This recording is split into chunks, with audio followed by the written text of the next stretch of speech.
Le soleil matinal filtrait à travers les hautes fenêtres du grand hôtel de Lyon, projetant des motifs d'or sur les sols en marbre du lieu de mariage le plus prestigieux de la ville.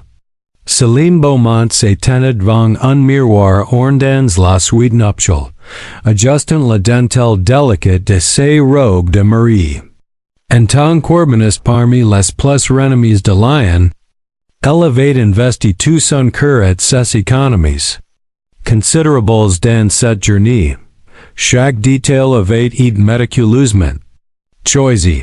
Des arrangements de lavande qui remplaçaient l'air de leur parfum provençal au champagne millésime, attendant dans des flottes en cristal. Pendant 3 ans, Céline avait travaillé sans relâche, acceptant des projets municipaux supplémentaires et des consultations prévues pour s'y offrir. Cette célébration de son amour pour Thomas Mercier, tu es absolument radieuse, Céline, murmura Amélie, ses plus proches amis depuis leurs années à l'école polytechnique. Amélie avait vu leur relation se développer avec une inquiétude grandissante, mais aujourd'hui, elle s'était promise de taire ses doutes. J'ai du mal à croire que cela arrive enfin. Soupira Céline, touchant le collier de saphir qui avait appartenu à sa grand-mère. Après tout ce que nous avons traversé, toutes ces nuits tardives passées à travailler pour économiser pour ce moment, Thomas en vaut la peine. Amélie forca un sourire, mais quelque chose vacilla dans ses yeux, l'ombre d'une inquiétude tacite. Le moment fut interrompu par Madame Rousseau, la coordinatrice du mariage, qui entra avec une expression suggerant des nouvelles troublantes.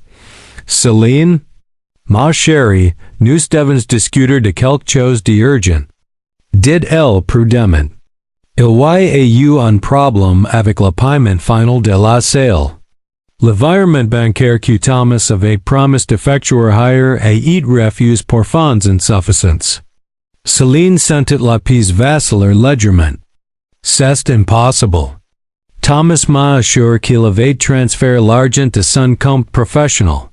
Je comprends votre confusion, ma chère, mais le directeur de l'hôtel est très clair. Heureusement, votre père est arrivé ce matin à découvrir le solde restant avec ses économies de retraite. Il insiste pour que je ne vous le dise qu'après la cérémonie, il ne voulait pas gâcher votre journée spéciale.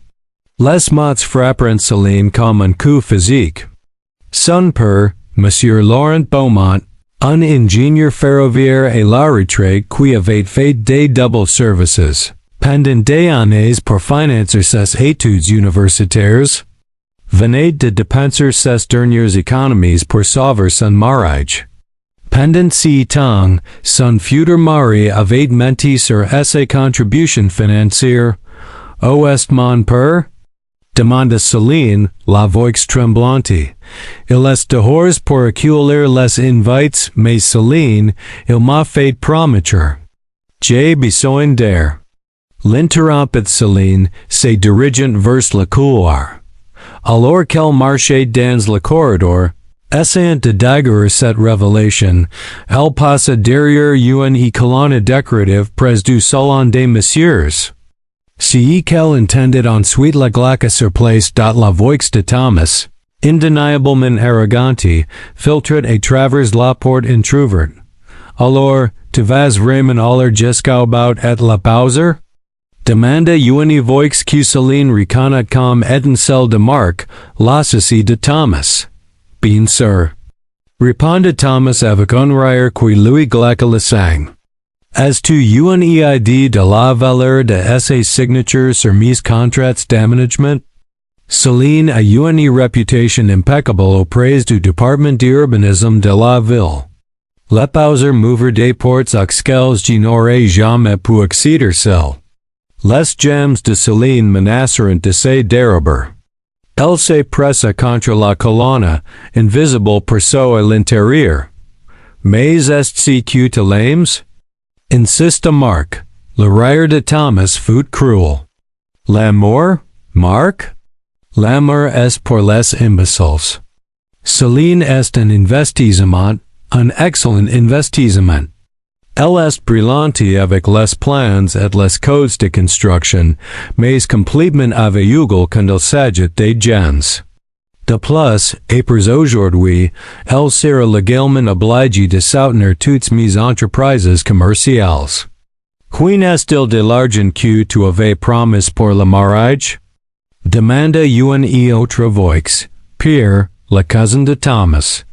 Pourquoi dépenser mon argent quand son père était si impatient de payer? Se moque Thomas. Ses pères sentimentaux sont si faciles à manipuler. Le vile homme ferait n'importe quoi pour voir ses filles heureuses. Céline se sentit nauseuse. Non seulement Thomas l'avait trompé sur l'amour, mais il avait délibérément manipulé la situation pour que son père épouse ses économies de toute une vie. Mais Céline est intelligente. Commenta Marc. Ni finirait-il pas par découvrir tes véritables intentions? Céline, c'était plate. Dit Thomas d'un ton méprisant. Elle est brillante en développement urbain mais désespérément naïve en ce qui concerne les relations. Elle est tellement enchantée par l'idée du mariage parfait qu'elle n'a remarqué aucun signe de l'aireté. De plus, une fois maries, le contrat de mariage que j'ai rédigé garantit qu'elle perd tout si elle demande le divorce. Et si elle veut partir quand même? Demande Pierre. Le contrat prénuptial est en béton. Si elle demande le divorce, elle perd assez part dans notre société de développement conjoint. Les droits sur tous les projets sur lesquels nous travaillerons ensemble, même l'appartement que nous avons acheté. Elle sera financièrement dévastée. Céline eut l'impression d'avoir été frappée. Le contrat de mariage que Thomas avait présenté comme une simple protection pour les deux parties était en réalité un piège soigneusement conçu. Tout est diabolique. Murmura Marc avec une admiration perverse. Je suis pratique. Corrigia Thomas. Céline m'apportera la respectabilité des relations professionnelles et l'axe et des contrats. Gouvernantox qui exigent la réputation vierge d'un urbaniste. Pendant ce temps, je pourrai poursuivre mes autres intérêts sans qu'elle n'y soupçonne quoi que ce soit. Tu veux dire avec Juliette? Demanda Pierre avec un sourire entendu. Un autre couteau dans le cœur de Céline. Juliette? Qui était Juliette? Juliette comprend le jeu. Répondit Thomas avec assurance. Elle sait que Céline n'est que mariage de convenance. Une fois que j'aurai obtenu ce dont j'ai besoin de cette union, Céline deviendra une femme décorative pendant que je vivrai ma vraie vie. Et si Céline découvre l'existence de Juliette? Questionna Marc. D'ici là, il sera trop tard. Je serai tellement impliqué dans ses affaires professionnelles et financières que divorcer de moi serait un suicide économique. Elle devra accepter la situation ou faire face à une ruine complète. Céline se laisse glisser le long de la colonne jusqu'à s'asseoir sur le sol. Les larmes coulent silencieusement alors qu'elle absorbe l'ampleur de la trahison. L'homme avec qui elle avait prévu de passer sa vie non seulement n'y l'aimait pas, mais il avait orchestré un plan élaboré pour utiliser sa réputation. Manipuler son père et contrôler son avenir, mais alors qu'elle était à ses lois, ayant l'impression que sa vie était finie, quelque chose commença à changer en elle. La dévastation initiale se transforma en quelque chose de plus puissant, une détermination de faire pour ne pas laisser Thomas sortir. Victrio de son complot manipulateur, Céline Beaumont avait bâti une carrière couronnée de succès et partie de ruine. Elle avait surmonté la perte de sa mère, travail sans relais pour devenir l'une des urbanistes les plus respectés de Lyon. Elle n'allait pas laser. Un homme sans scrupules détruire tout ce qu'elle avait construit, and c'est levant et en échéance larmes. Céline savait que le moment était venu de montrer de quel bois elle était vraiment faite. Céline resta cachée derrière la colonne de marbre. Est a respiration superficielle alors que Thomas et ses complices continuaient de révéler les détails sordides de leur plan. Chaque mot était un nouveau pointeur dans son cœur, mais aussi une nouvelle pièce d'un puzzle qui prenait enfin forme. Comment comptes-tu gérer la lune de miel? Demanda Marc avec un rire malveillant. Céline s'attend à aller à Santorin, n'est-ce pas? Ah oui, Santorin. Répondit Thomas avec mépris. Je lui dirai qu'une affaire urgente est survenue. Pendant ce temps, Juliette et moi serons aux Maldives. J'ai déjà tout réservé sous de faux noms. Céline eut l'impression que c'est un mauvais itérachi de son cours. Non seulement Thomas prévoyait de la tromper dès le premier jour du mariage, mais il avait méticuleusement organisé une lune de miel alternative avec ses maîtresses pendant qu'elle serait laissée seule. Attendant un voyage romantique qui n'arriverait jamais, tu es vraiment impitoyable. Murmura Diego, tu ne ressens pas ni serais-tu capable de culpabilité? Céline semble sincèrement gentile. La gentillesse est une faiblesse dans le monde des affaires. Répondit froidement Thomas. Céline est gentile, oui. Et c'est précisément pourquoi elle est si facile à manipuler. Son père est pareil. Regarde avec quelle facilité. Je l'ai convaincu de dépenser ses économies de retraite pour cette mascarade. En parlant de son père, intervint Marc. Ne crains-tu pas qu'il découvre quelque chose? Les ingénieurs ferroviaires ont tendance à être des gangsters observateurs. Monsieur Beaumont est un homme simple qui veut seulement voir ses filles heureuses. Répondit Thomas avec arrogance. De plus, après aujourd'hui, j'aurai un accès complet aux finances de Céline. Je contrôlerai chacun de ses mouvements, chaque décision commerciale. Si son père devient problématique, je limiterai simplement les contacts entre eux. Céline sentit une rage brûlante couler dans ses veins. Non contente de la tromper, Alice prévoyant également de manipuler et d'issoler son père, la seule famille qui lui restait au monde. Qu'en est-il du contrat du quartier de la Confluence? Demanda Pierre. J'ai entendu dire que Céline est sur le point de le signer. C'est précisément le point. Sarah Thomas avec une satisfaction malicieuse.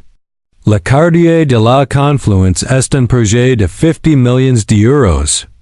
Une fois que Céline aura signé en tant que ma femme, j'aurai des droits légaux sur tous ces projets futurs. Mais voici la meilleure partie. J'ai été en contact avec les investisseurs du projet. Je leur ai promis que je pouvais réduire les coûts de construction de 30%. Comment? Demanda Marc, intrigue. En utilisant des matériaux de construction de qualité inférieure. Révéla Thomas avec un sourire diabolique. Céline ne le saura jamais parce que je gérerai tous les fournisseurs. Elle concevra un pensant utiliser des matériaux de première qualité, mais je les remplacerai par des moins chers. La différence est directement sur mon compte personnel. Céline couvrit ses bouches pour étouffer un cri. Si que Thomas décrivait n'était pas seulement une fraude, c'était quelque chose qui pouvait mettre en danger la vie de milliers de personnes qui utiliseraient le quartier de la Confluence. En tant qu'urbaniste, elle savait que l'utilisation de matériaux inadéquats pouvait entraîner des effondrements structurels, des accidents mortels. N'est-ce pas dangereux? Demanda Pierre avec une certaine inquiétude. Toutes les affaires comportent des risques. Répondit Marcos, imperturbable. De plus, au moment où quelque chose tournera mal, si cela arrive, Céline sera la responsable légale. Essay signature sera sur tous les documents. Essay licence professionnelle sera compromise. J'aurai discrètement transfert tous les fonds vers des comptes offshore. Prévois-tu de ruiner complètement Céline? Observe marque avec une admiration perverse. G. Prévois d'utiliser toutes ces ressources jusqu'à ce qu'elle ne me servent plus. Corrigia Thomas. Après, si elle veut divorcer, elle le pourra, mais d'ici là, elle aura perdu sa réputation professionnelle, son argent. Et fera probablement face à des accusations criminelles pour les projets frauduleux portant sa signature. Céline se sentit mal. Le plan de Thomas n'était pas seulement de lui voler son argent ou d'utiliser sa réputation. C'était de la détruire complètement en tant que personne et professionnel. La laissant sans rien pendant qu'il s'échappait avec une fortune bâtie sur son travail et son nom, incapable d'en écouter davantage. Céline se déplaça rapidement pour éviter d'être découverte. Elle se dirigia vers les toilettes les plus proches. Elle put enfin traiter l'ampleur de ce qu'elle venait d'entendre. En se regardant dans le miroir, elle vit une femme complètement différente de celle qui s'y trouvait quelques minutes auparavant. C'est une pétalant plus de la joie de la mariée. Ils reflétant maintenant la détermination froide de quelqu'un qui avait vu le vrai visage du mal, tout en s'éclaboussant le visage de Freud. Céline commença à analyser la situation, avec la même méthodologie qu'elle utilisait pour résoudre des problèmes d'urbanisme complexes. Elle disposait d'informations précieuses, mais avait besoin de plus de preuves pour agir efficacement. Elle quitta les toilettes et se dirigia discrètement vers le bureau que Madame Rousseau utilisait comme quartier général des opérations. Elle avait besoin de chatter à un téléphone sans que personne ne la voie. Madame Rousseau, dit Céline lorsqu'elle trouva la femme en train de revoir les derniers détails. J'ai besoin de passer un appel privé. Puis-je utiliser votre bureau quelques minutes? Bien sûr, ma chère. Je serai dehors pour coordonner avec les musiciens. Une fois seule, Céline composa le numéro de Sophie, son assistante juridique et amie de confiance de l'université. Sophie travaillait dans le cabinet d'avocats le plus prestigieux de Lyon et avait aidé Céline pour tous ses contrats professionnels. Sophie, c'est Céline. J'ai besoin d'un faveur urgent et tu ne peux pas poser de questions. Céline, qu'avez-vous? Ta voix semble étrange. J'ai besoin que tu enquêtes discrètement sur les finances de Thomas Mercier. Je veux tout savoir sur ses comptes bancaires, ses dettes, ses investissements.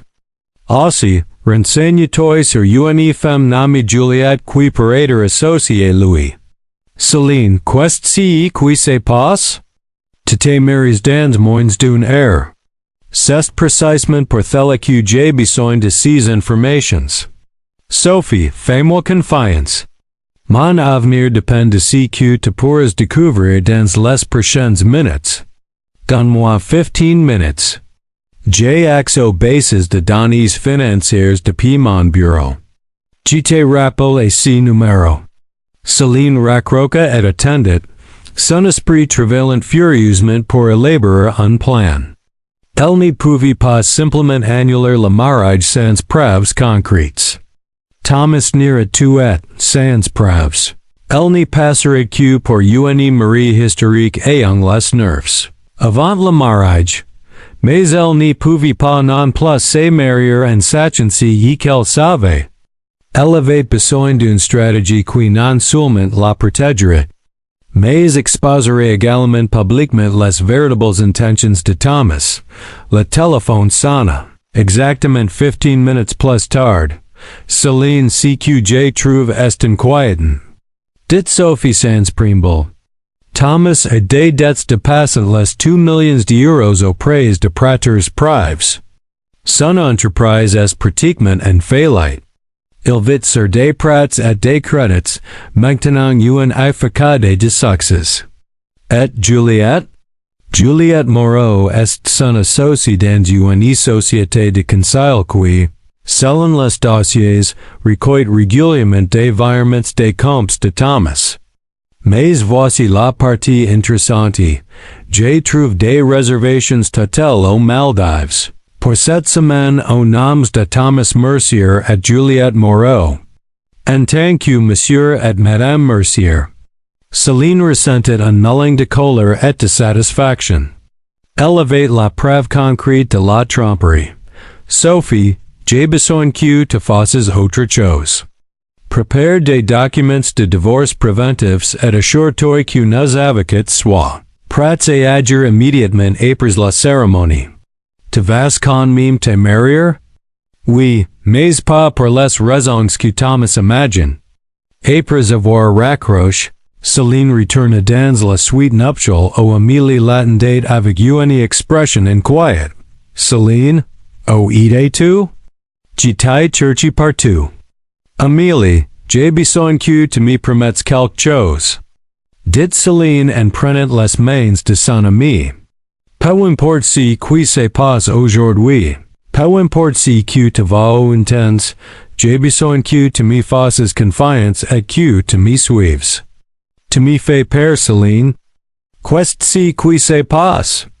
Disons simplement que j'ai découvert des choses sur Thomas qui changent complètement la situation. Mais je dois dire cela de manière très spécifique. À ce moment-là, Monsieur Beaumont entre dans la suite. Céline pouvait voir dans ses yeux fatigues la poids d'avoir dépensé ses dernières économies par amour pour ses filles. Papa.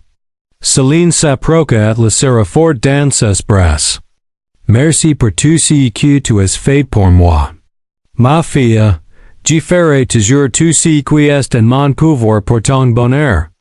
Je sais, papa, et je veux que tu saches que tu es bénite. Je serai en mesure de te rendre chaque euro que tu as dépensé aujourd'hui. Monsieur Beaumont la regarda avec confusion, mais avant qu'il n'y puisse poser de question, Madame Rousseau entra avec une expression urgente. Céline, tous les invités sont à leur place. La fiction est prête. Il est temps de commencer. Céline se regarda une dernière fois dans le miroir. La femme qui la regardait n'était plus la Marie naïve qui s'y trouvait une heure auparavant. C'était une guerrière préparée pour la bataille la plus importante de sa vie. Je suis prête. Déclarait-il avec un sourire qui n'était pas yeux. Alors qu'il se dirigeait vers les portes de la salle principale, Céline savait que les prochaines minutes changeraient sa vie pour toujours. Mais cette fois, c'était elle qui contrôlait le scénario. Les doubles portes de la grande salle de bal s'ouvrirent lentement. Révélant une skein qui aurait été parfaite pour n'importe quel magazine de mariage. Des centaines d'invités s'élèveront alors que les accords de la marche nuptiale remplaçaient l'air d'une mélodie qui sonnait désormais comme un requiem aux oreilles de Céline. Des roses blanches décoraient chaque banc. Des bougies créant une atmosphère romantique. Et au bout de l'allée centrale, Thomas attendait avec un sourire qu'il savait désormais être complètement faux. Céline marchait, bras dessus avec son père. Monsieur Beaumont, qui rayonnait d'une fierté paternelle mêlée d'une inquiétude qu'il n'y pouvait totalement cacher. Chaque pas qu'elle faisait résonnait comme le tic-tac d'une horloge, marquant les secondes vers ce que tout le monde croyait être le moment. Le plus heureux de sa vie, mais ce qu'elle savait être le début de la justice la plus douce.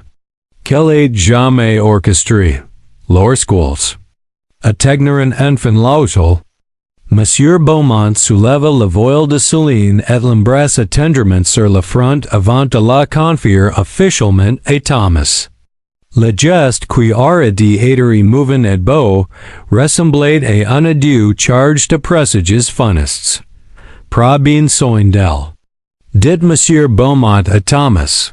Cessu reflaten un sagas paternel qui semblait voir plus qu'il n'exprimait verbalement. Bien sûr, Monsieur Beaumont. Répondit Thomas avec le même faux sourire. Qui la rendrait très heureuse. Céline dut faire un effort surhumain pour ne pas réduire à l'hypocrisie flagrante de ses paroles. Au lieu de faire, elle s'arrête doucement et prit la main de Thomas. Sentant la froideur de ses peaux qu'elle comprenait maintenant être le reflet de son âme. L'officiant, le père Michel, un homme âgé qui connaissait Céline depuis l'enfance, commença la cérémonie par des mots sur l'amour. L'engagement et la fidelité qui résonnait avec une ironie cruelle dans le contexte de ce que Céline avait découvert. Chers parents et amis. Commença solennellement le père Michel. Nous sommes réunis aujourd'hui pour être témoins de l'union sacrée de Céline et Thomas, deux âmes qui ont décidé de caminar ensemble sur le sentier de la vie. Céline gardait un sang-froid parfait, mais intérieurement, elle calculait chaque mouvement de son plan. Elle avait décidé que la meilleure vengeance ne serait pas simplement de dénoncer Thomas en privé, ce serait de le faire publiquement. Vang tous les invités venaient célébrer ce qu'ils croyaient être une véritable histoire d'amour. Le mariage. Continua le père Michel, n'est pas seulement l'union de deux personnes, mais la fusion de deux familles, de deux histoires, de deux avenirs. Il exige l'honnêteté, la transparence et surtout, le respect mutuel. Chaque mot de l'officiant frappait comme un marteau sur l'enclume de l'hypocrisie de Thomas. Céline pouvait voir son futur mari hoquer la tête solennellement, jouant son rôle à la perfection. Why? A-t-il quelqu'un ici présent qui a une raison pour laquelle cette union ne devrait pas avoir lieu? Demanda le père Michel, suivant la tradition cérémonielle. Le silence qui suivit fut tendu. Céline sentit tous les regards posés sur elle et Thomas, s'y attendant à ce que personne n'interrompt ce moment parfait. Mais Céline avait d'autres plans. Père Michel. Dit Céline doucement, et sa voix claire et ferme résonna dans toute la salle. Avant de continuer, j'aimerais partager quelque chose avec toutes les personnes présentes. Un murmure de confusion parcourut la salle. Thomas la regarda avec surprise, manifestement déconcerté par cette écart par rapport au scénario traditionnel. Céline chérie. Chuchota Thomas, essayant de garder son sourire alors que l'inquiétude commençait à envahir ses yeux. Que fais-tu? Je suis honnête. Répondit Céline, à sa voix accourant une force qui la surprit elle-même. Quelque chose qui est apparemment un concept étranger pour certaines personnes. Elle se tourne vers les invités, et sa robe tournoyant avec élégance alors qu'elle prenait le microphone que le père Michel lui offrait avec une expression confuse. Chers parents et amis. Commença Céline, et sa voix se projetant clairement dans toute la salle. Vous venez ici aujourd'hui en croyant que vous allez assister à une célébration de l'amour véritable. Et vous avez raison, vous allez être témoins de quelque chose sur l'amour véritable, mais pas de la manière dont vous y attendiez. Thomas essaya de prendre le micro, mais Céline s'écarta gracieusement, maintenant à sa position dominante à l'autre. Céline, si n'est pas approprié. Marmonna Thomas entre ses dents serrées, son masque de perfection commençant à se fissurer. Tu sais si qui n'est pas approprié Thomas? Répondit Céline, et sa voix désormais chargée d'une autorité qui fait tomber toute la salle dans un silence absolu. Mentir sur ta situation financière. Il n'est pas approprié de légèrement peur de penser ces dernières économies pour un mariage que tu avais promis de payer. Un murmure de choc parcourut la pièce. Monsieur Beaumont devint pâle, manifestement incertain de la manière dont il devait rager et cette révélation publique. Céline. To comprendre mal les choses. Thomas tented to contrôler la situation. Mais sa voix n'avait plus son assurance d'autrefois. Est ce que je comprends mal aussi tes projets de lune de miel avec Juliette Moreau aux Maldives? Demanda Céline avec un calme dévastateur. Le silence qui suivit fut si profond que l'on pouvait entendre les battements de cœur collectifs de toutes les personnes présentes. Thomas devint complètement livide, ses yeux bougeant désespérément entre. Céline et les invites qui la fixaient désormais avec des expressions de choc et de dégoût. Je ne sais pas de quoi tu parles. Bégaya Thomas, mais sa voix tremblait visiblement. Tu ne sais pas? Céline sortit son téléphone et montra l'écran et la salle. Tu ne connais pas les réservations du Coral Bay Resort en Mali, confirmées pour cette semaine sous les noms de Monsieur et Madame Mercier. Oh, Madame Mercier est Juliette Moreau? Des cris de stupeur remplirent la salle. Amélie s'éleva, les mains sur le cœur, tandis que Monsieur Beaumont semblait réaliser l'ampleur de la trahison que sa fille exposait. Céline, si te plaît, pouvons-nous en parler en privé? Thomas tenta de s'approcher d'elle. Mais Céline s'écarta avec la grâce d'une danseuse qui connaît parfaitement ses mouvements. En privé? Comme tu as parlé en privé avec Marc et Pierre, il voyait un air de la façon dont tu allais utiliser ma réputation professionnelle pour escroquer le projet du quartier de la confluence? Marc et Pierre, qui étaient en assis au deuxième rang, s'enfoncèrent dans leurs sièges, souhaitant manifestement devenir invisibles alors que tous les regards se tournaient vers eux. Au préféré que je parle en privé de la façon dont tu prévois d'utiliser des matériaux de construction de qualité inférieure pour augmenter tes profits. Au péril de la vie de milliers de personnes? Ajuda Céline. Sa voix désormais chargée d'une indignation juste qui résonnait avec une puissance morale. C'est ridicule. Explosa enfin Thomas, son masque de perfection tombant complètement. Céline fait une dépression nerveuse. Elle ne sait pas si qu'elle dit. Une dépression nerveuse? Céline rit, mais si n'était pas un rire de joie, c'était un rire de libération. Thomas, la seule crise ici que ton plan machiavélique de manipulation et de fraude vient d'être exposed vang. 200 personnes. Dont plusieurs avocats, comptables et responsables gouvernementaux, qui sont intéressés par tes méthodes commerciales. Céline regardait directement le troisième rang, où le docteur Dubois, l'inspecteur de la construction de la ville, était assis avec une expression tout sérieuse. Docteur Dubois s'adressait-il directement à lui. Je crois que vous voudrez inquiéter très attentivement sur tous les projets dans lesquels Monsieur Mercier est impliqué. En particulier so ma signature est utilisée sans ma connaissance complète des spécifications des matériaux. Le docteur Dubois hocha gravement la tête, comprenant clairement les implications juridiques de ce que Céline révélait. Assez? Cria Thomas, perdant complètement son sang-froid.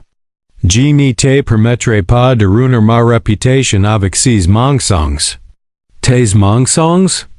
Céline se tourna vers lui avec un sourire qui était pure justice. Thomas, ta réputation est déjà ruinée. La différence, c'est que maintenant, tout le monde le sait.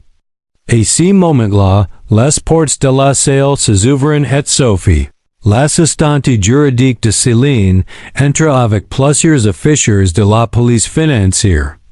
Monsieur Mercier, dit l'officier principal, nous avons besoin que vous veniez avec nous pour répondre à quelques questions sur des irrégularités financières qui ont été signalées. La salle explosa en conversations futures alors que Thomas regardait autour de lui désespérément, cherchant une sortie qui n'existait pas. Céline. Thomas s'approcadelle avec une ear tentative de manipulation. G-time. Tout ceci est un malentendu. Nous pouvons arranger cas. Céline le regarda dans les yeux une dernière fois. Voyant l'homme qu'elle avait cru connaître, complètement transformé en l'étranger manipulateur qu'il était vraiment. Thomas. Dit-elle doucement mais avec une fermeté qui résonna dans toute la salle, l'amour n'y ment pas. L'amour n'y manipule pas. L'amour n'y trahit pas. Si que tu appelles l'amour, le reste du monde l'appelle de la maltraitance. Elle retira ses bagues de fiançailles et la lui rendit.